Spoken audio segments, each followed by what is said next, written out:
Kalau kamu nyuruh anak remaja untuk belajar, biasanya kamu bilang apa? Makanya kamu tuh belajar yang pintar supaya masuk universitas yang bagus, terus kerja di perusahaan yang bagus, gajinya gede. Kalau kamu pakai alasan itu tuh nggak akan ngefek, karena anak remaja itu pemikirannya jangka pendek. Mereka tuh nggak akan mikir sejauh itu. Karena pemikiran mereka tuh jangka pendek, mereka tuh hanya mikir kenapa aku harus belajar untuk besok. Lebih baik mainan aja sekarang, kan namanya gaji gede, kerjaan bagus tuh kan masih nanti. Jadi kalau kamu mau nyuruh anak belajar itu kasih motivasi jangka pendek. Jadi biasanya aku tuh kasih reward bulanan buat anak. Jadi kalau misalnya mereka belajar benar dalam jangka 1 bulan, aku kasih reward apa. Jadi kalau mau nyuruh apapun ke anak remaja itu jangan yang jangka panjang. Mereka tuh gak akan berpikir sampai ke sana. Jadi kasih aja alasan-alasan dan motivasi untuk jangka pendek. Anak udah gede tapi gak punya tanggung jawab, kerjaannya main terus, main HP terus, tapi gak pernah mau belajar. Kalau kasusnya kayak gini, biasanya itu anak itu kurang diajari keteraturan atau batasan sejak usia 3 tahun. Kalau anak gak pernah diajarin disiplin sejak dini, ya jangan kaget kalau anaknya begitu. Makanya dalam hal ini itu ada part orang tua juga yang salah. Nah, karena anak itu bentukan orang tua. Karena kalau dari kecil dibiarin aja dengan alasan nanti aja udah gede baru dikasih tahu, itu terlambat. Nanti gedenya dia akan berbuat sesuka hatinya, karena disiplin itu sama seperti mengajarkan kebiasaan. Nah, jadi kalau punya anak masih kecil, ya itulah saatnya diajarin yang benar. Bukan nanti waktu gede kita komplain. Karena ada bagian juga orang tua yang membuat anaknya seperti itu, membuat anaknya malas belajar, membuat anaknya kecanduan gadget. Itu juga akibat dari orang tua yang tidak pernah mengajarkan yang benar saat anak-anak itu masih kecil. Susah ya ngomong sama anak remaja, makin gede makin gak terbuka. Emang kamu punya waktu dengerin dia? Bukannya setiap kali dia cerita kamu selalu marah-marah? Bahkan setiap kali kamu hakimi dia tanpa kamu tahu kebenarannya. Sakit tahu. Kenapa sih anakku sensitif banget, ngerasa dimarahin padahal aku biasa aja? Nada kamu gimana waktu kamu ngomong? Nyolot atau enggak? Ekspresi kamu gimana? Enak nggak dilihat? Karena komunikasi itu bukan cuma butuh kata-kata, tapi ekspresi dan intonasi itu penting. Banyak yang tanya, kenapa sih anak remaja itu suka melakukan hal bodoh? Alasan pertama, karena hormon pada remaja itu meningkatkan perilaku pengambilan resiko. Anak remaja itu sedang mencari jati diri, jadi mereka tuh tertantang untuk melakukan hal-hal baru. Alasan kedua, otak remaja itu ibaratnya mobil sport tapi dengan rem yang sangat kecil. Anak remaja itu suka sesuatu yang beresiko tapi tidak memperhatikan keamanan. Mereka tidak pernah bisa melihat situasi itu dari cara pandang orang dewasa. Pokoknya bagi mereka yang penting itu seru. Semakin itu nggak tahu resikonya, bagi mereka tuh semakin seru banget, dan bagi orang tua itu akan semakin mengkhawatirkan. Jadi bukan mereka itu sengaja kok, tapi memang ada dalam fasenya seperti itu. Kalau kamu anak remaja yang denger ini, kirim ke orang tua kamu ya, biar mereka tahu alasannya kenapa kamu begitu. Kamu tuh ya siap hari K-pop, terus gak ada kerjaan lain selain K-pop. Mendingan dia nonton K-pop di rumah daripada dia pergaulan bebas di luar. Pilih mana kamu? Cewek itu gak boleh marah-marah dan harus lemah lembut. Kamu ya anak siapa kamu ya? Dari tadi mukul-mukul aja ya. Tips supaya anak remaja mau nurut tanpa disuruh. Nah, ibaratnya seperti proses pembentukan tanah liat ya. Proses pembentukan itu terjadi saat anak usia balita. Nah, saat anak memasuki usia SMP atau SMA itu ibaratnya tanah liat itu sudah kering dan sudah jadi. Nah, kalau ibaratnya tanah liat udah kering ya udah gitu jadi itu karakternya. Nah, kalau sudah terjadi sama anak remaja itu kuncinya cuma satu, harus menjalin hubungan yang baik sama anak. Karena anak kalau udah remaja itu semakin dikerasin itu biasanya mental, nggak akan ngefek. Setiap anak itu dikendalikan sama perasaannya, jadi kita perlu tahu dulu perasaan mereka tuh seperti apa. Kalau kita nggak pernah tahu perasaan anak, itu maka akan susah sekali untuk menggerakkan anak untuk berubah.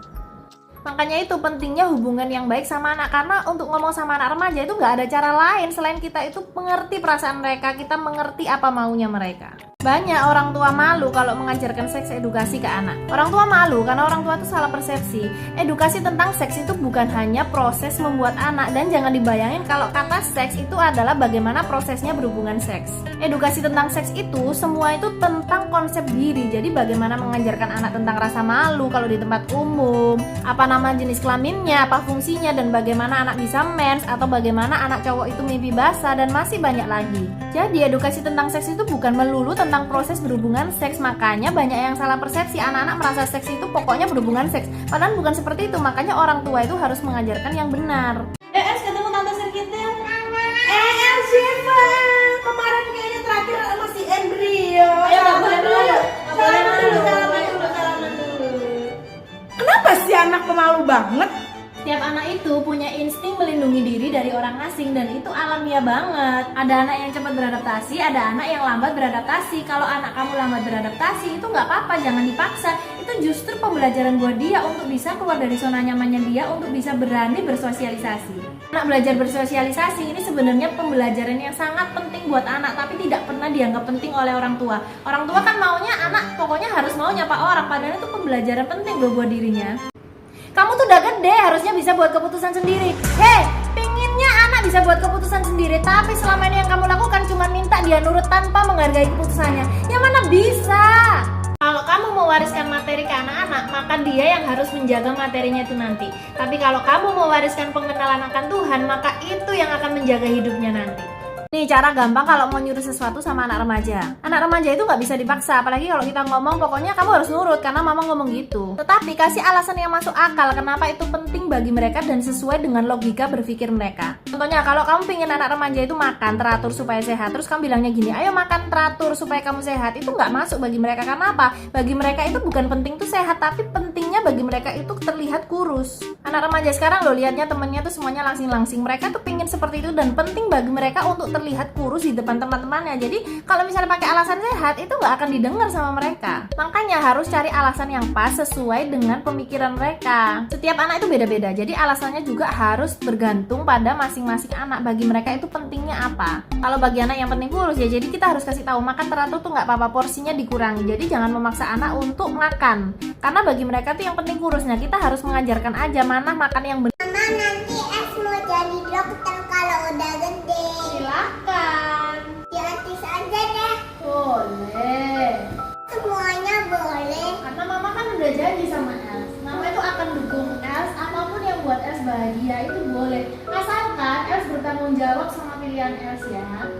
Els ingat ya, mama itu pasti selalu ada buat dukung Els. I love you, Mama. I love you too, Els. Mama boleh berenang nggak? Nggak boleh. Apa boleh berenang nggak? Boleh dong buat El Syifa ya.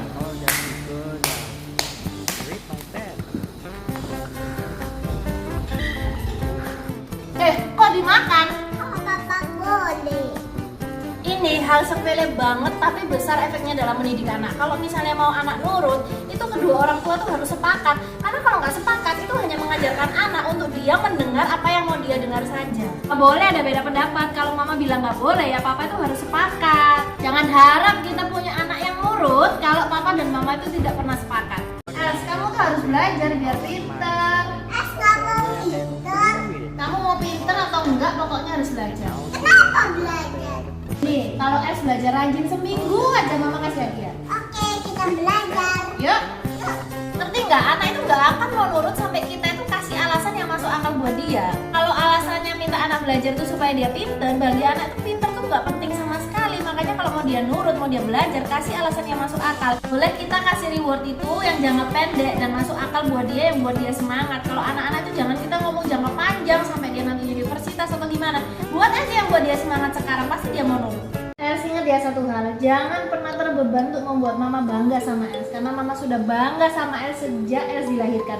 Jadi nggak peduli Els ngapain aja, mama itu udah bangga sama Els. Kalau suatu saat Els gagal, mama juga bangga karena Els bisa belajar dari kegagalan. Tapi kalau suatu saat kamu berhasil, mama juga bangga karena Els berhasil melakukan yang terbaik. Karena bangga sama Els itu keputusan mama, nggak peduli apa yang Els lakukan, mama udah bangga.